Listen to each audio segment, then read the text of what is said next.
आओ देश की मान बढ़ाएं, हम भारतीय हैं गर्व से कहें। मैं हूं लालचंद सोनी। आज सुबह टाइम्स में आप सभी का स्वागत है। मेरे भारत की फौज हर तरफ मोर्चा संभालने में सबसे सर्वश्रेष्ठ है। मेरे देश की सेना में जो प्रतिभा है वह हर मोर्चे पर खड़ी रहती है, चाहे बॉर्डर पर एलओसी हो या एलएसी।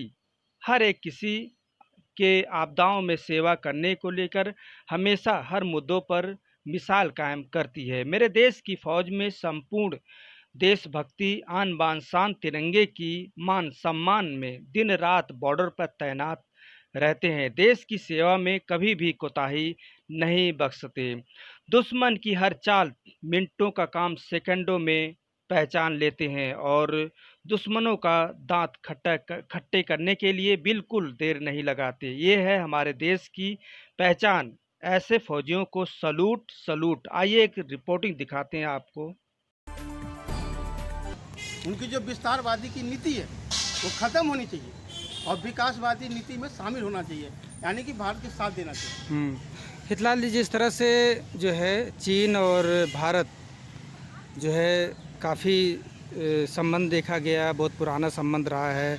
1962 से लेकर अभी तक का जो है बीच बीच में जो है दुश्मनी भी रहा और हमेशा चालाकीबाजी चीन करता रहा, लेकिन भारत जो है उस पे जो है पर्दा डालता रहा। लेकिन मोदी सरकार ऐसा कार्य कर रही है जो कि उनकी चाल पहले ही समझ गया था कि इनकी चाल क्या है। इसे देखते हुए, क्योंकि एक पड़ोसी ही समझ सकता है पड़ोसी का हाल, तो इसे देखते हुए आप क्या बताना चाहते हैं सर?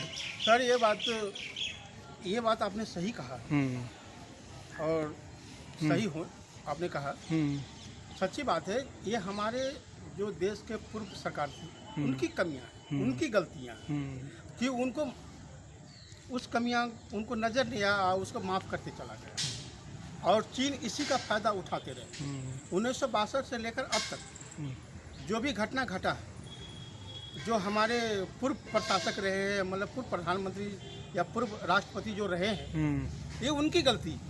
अगर उस समय ही इस बात को सख्ती से उठाया जाता या उस पे कार्रवाई की जाती तो आज चीन की इतनी हिम्मत नहीं होती।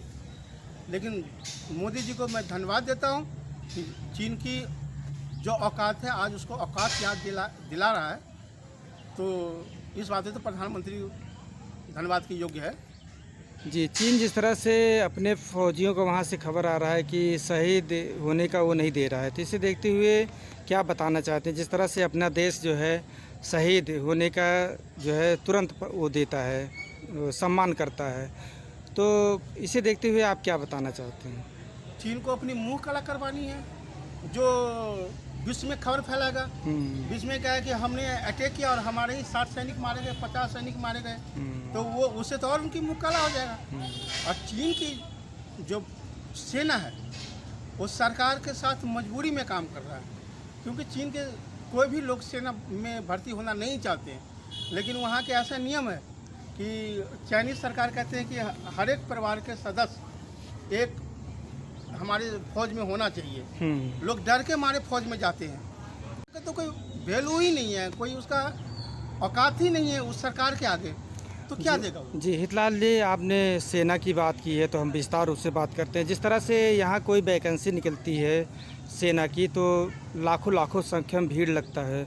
इससे पता लगता है कि राष्ट्र हित, देश हित के लिए कितना हमारा देश जाग रहा है, और वहाँ पर जो है ज़बरदस्ती जो है लोगों को जाना ही जाना है।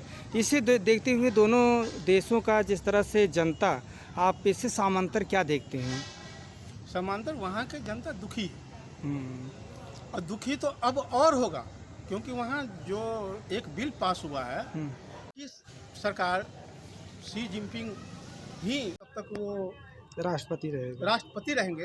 इससे तो वहाँ के लोगों में और ये आ गया है, बदलाव हो गया है और वो वहाँ की जनता वहाँ की दुखी है वहाँ की सरकार से। लेकिन क्या करें, मजबूर है, क्योंकि हमारे देश में लोकतंत्र है, वहाँ राजतंत्र है। वहाँ जो करेगा वो वहाँ के राष्ट्रपति करेंगे और यहाँ जो करते हैं वो यहाँ की सरकार देश की जनता को राय लेकर करते हैं। तो इसीलिए हमारे देश की जो हर एक काम सफ़ेद पन्नों की तरह होती है और वहाँ के जो भी काम होते काले पन्नू की तरफ होते, इसीलिए वहाँ की जनता दुखी है। तो इसमें तो बहुत सारे फ़र्क है, बहुत सारे अंतर है। इसकी विवेचना एक जगह आधे मिनट में नहीं होगी, कम से कम उसके लिए हमें बहुत टाइम देना पड़ेगा। तब पूरी विवेचना के साथ इस पर गौर किया जाएगा कि वहाँ में और हमारे देश में क्या अंतर है। जी, चलते चलते आप अपने देश के फौजियों को साहस के लिए कितना बधाई देना चाहते हैं? जिस तरह से एलओसी और एलएसी पे आज खड़े हुए हैं, हमारे आपके परिवार के, आप हमारे दोस्त हैं, बंधु हैं और अपने देश के नागरिक हैं। इसे देखते हुए आप कितना उन्हें नमन और कितना साहस के साथ उन्हें सैल्यूट करते हैं सर? सर, मैं एक छोटी सी बात, आपको एक छोटी सी कहानी बता रहा हूँ कि जब 1962 की जंग हुई थी तो बहुत हमारे देश के सेना बॉर्डर पे थे। उसी में माँ बहनों ने जो दान दिए सो दिए, जो वहाँ यहाँ के जो उस समय का जो धनी मनी व्यक्ति थे वो सरकार को दान दिए, वो तो अलग बात थी।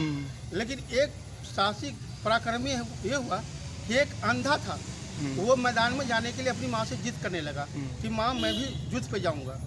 तो उसकी माँ का बोला तुम युद्ध में क्या करोगे जाकर? तो उन्होंने कहा कि अगर मैं जाऊँगा कम से कम मन की एक गोली खत्म होगी। कितनी दुनिया में यहीं तक, और फिर आपसे मिलेंगे। अपना ख्याल, परिवार और देश का ख्याल रखिए। जय हिंद। नमस्कार दोस्तों, मेरे चैनल को सब्सक्राइब, लाइक करें और आइकॉन को जरूर दबाएं ताकि आने वाले वीडियो को आपको नोटिफिकेशन मिल जाए। धन्यवाद।